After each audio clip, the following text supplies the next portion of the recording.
joined here with Serge Grissin from Symbio. Could you just tell us what you do at Symbio? So I'm a motorsport director at Symbio. Perfect. So we have here a hydrogen fuel cell on the ground. So please could you just explain to someone who's not familiar with the technology, how does it work? So this is the fuel cell that equipped all the racing cars participating to this first FIA Extreme H World Cup. So this is a fuel cell that delivers 75 kilowatts. So how does it work? So basically a fuel cell is a system that produces electricity from hydrogen. So we inject hydrogen and oxygen in this part, which is the stack, the fuel cell itself. And there is an electrochemical reaction inside that will produce electricity. It produces electricity, heat, and water. So that's why it's a pure zero emission technology. It's no pollution, and it's like electric vehicle because it's produce electricity. So you produce electricity inside this system. We need to have several components to do the right pressure, to do humidification and so on, so that this is the complete system that make it possible to have such a power delivered by a fuel cell, and this system equipped all the racing cars.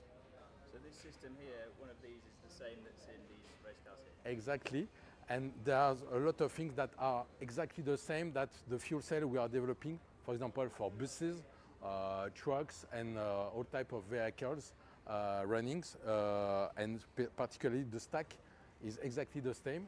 And what is interesting is the fact that what we learn by the way of motorsport, we can directly apply on the technology that will be on the normal vehicles. So this here, so you say the stack is the same.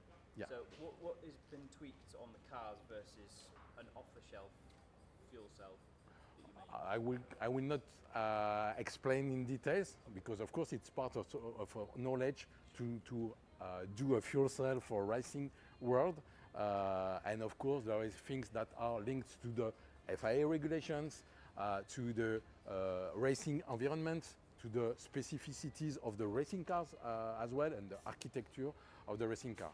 But we wanted to have a very strong link between what we do in motorsport and what we do on the normal life, because we consider motorsport as a unique lab to test in extreme but real conditions, and we believe that on that specific place we had very, very severe conditions, and we are really happy to test our fuel cell in that conditions. What other vehicles do you put fuel cells in? What are some examples? We can put fuel cell everywhere we need electricity.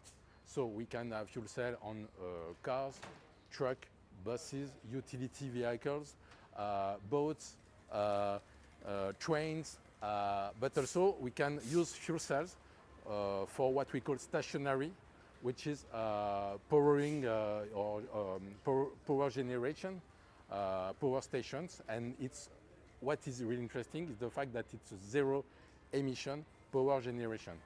The other benefit of the fuel cell technology, so it's zero emission and it's very easy to refuel because you need to refuel hydrogen, so you transfer a gas or a liquid, and compared to recharging a battery, it's much more quicker. So the fuel cell technology, we say that it's a mix of the best of the two worlds. You have the zero emission of the electric mobility, and you have the quick refueling of a normal vehicle. And so clearly we're out in Saudi Arabia here for Extreme H, so how durable has the technology been? I can tell you that our fuel cells are really, really robust and completely reliable. Everybody is really happy. Of course, it was a lot of unknown when we arrived there. The time of preparation was very short. Even if we had done a lot of development with the development car, there was a lot of new things when you arrive on that place, including the race format and so on. The fuel cells were amazingly reliable, and everything works very well until now, and we are really happy with that.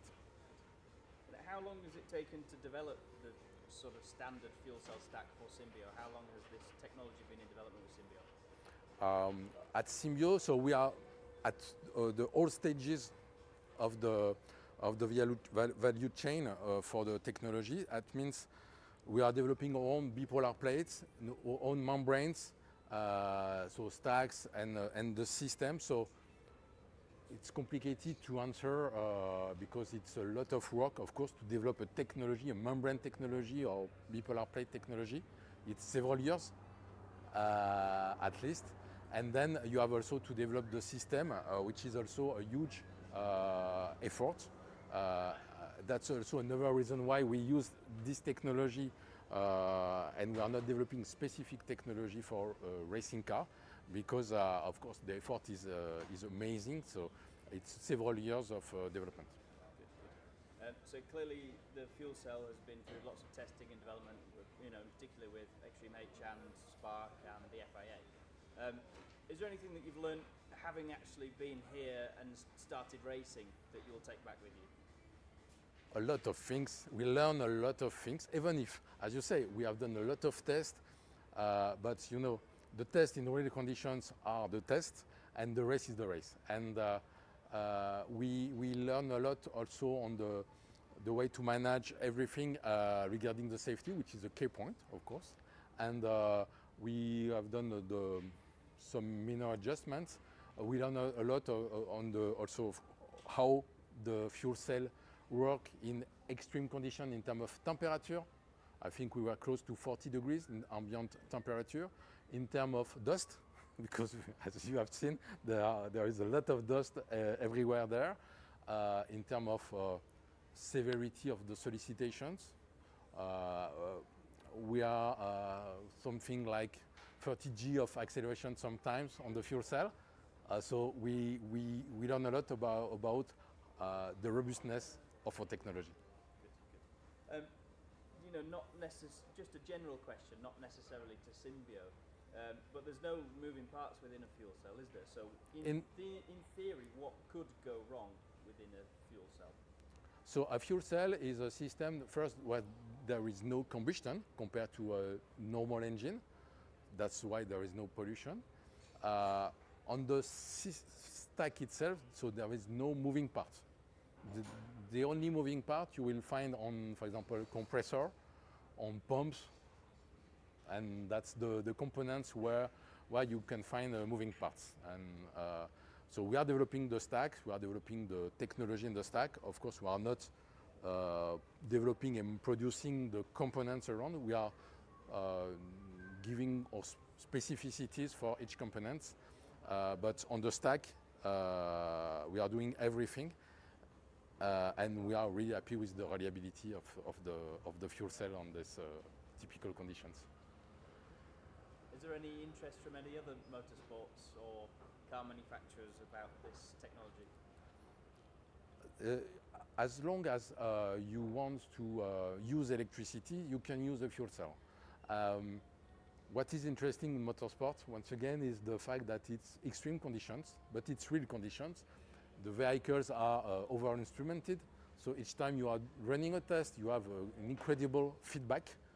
That means you are also accelerating your development at time, so it's really useful for that point. So I'll say, for that reason, every type of motorsport activities is interesting. We are involved in the Mission H24 program as well. We are in a different, I would say, specification, because for that we are using an actual technology that we have on existing vehicles running on normal life, 75 kilowatts. And for Mission H24, we are developing a 300 kilowatts fuel cell system with a lot of improvement in terms of power density, using also liquid hydrogen in terms of hydrogen storage. So it's another technology in terms of fuel cell, Symbio fuel cell technology. Different conditions, because we are talking about track and classical track conditions. So the solicitation will be different, but could complete what we learn through Extreme H competition. And finally, final question.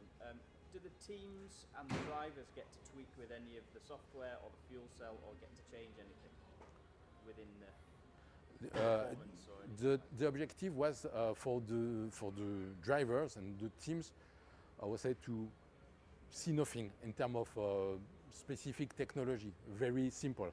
So there is just I would say position with the fuel cell is on and off, and that's it. So very simple, because we want also to showcase that the hydrogen fuel cell technology, so it's safe, it's reliable, and it's accessible. Even if inside it's close to rocket science, but with all the work we have done since many years, now we have a product that is completely accessible, that exists, and that is reliable. Thank you very much indeed. You're welcome.